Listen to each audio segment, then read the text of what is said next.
Kemudian pesantrennya ini memang masyarakat ingin banyak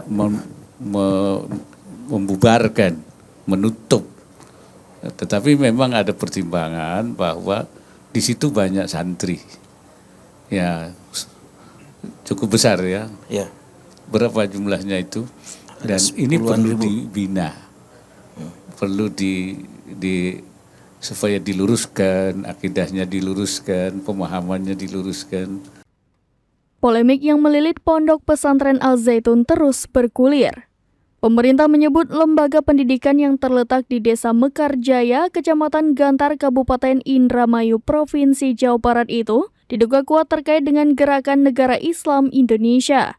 Di sisi lain, polemik itu juga berdampak terhadap ribuan santri yang tengah belajar di Ponpes itu.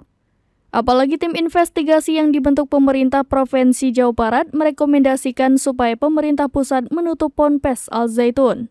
Menurut Sekretaris Majelis Ulama Indonesia Jawa Barat, Rafani Ahyar, yang juga anggota tim investigasi Al Zaitun saat dihubungi pada Senin 3 Juli 2023 mengatakan, Ponpes Al Zaitun dianggap menimbulkan kegaduhan di tengah masyarakat.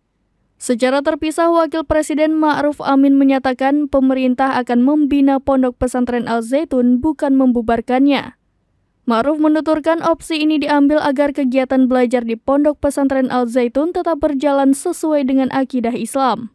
Hal itu dikatakan Ma'ruf Amin di kawasan SCBD Jakarta pada Rabu 5 Juli 2023.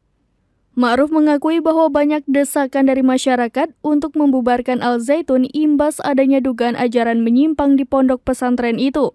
Namun ia mengingatkan bahwa pemerintah juga harus mempertimbangkan santri-santri yang menimba ilmu di Al Zaitun.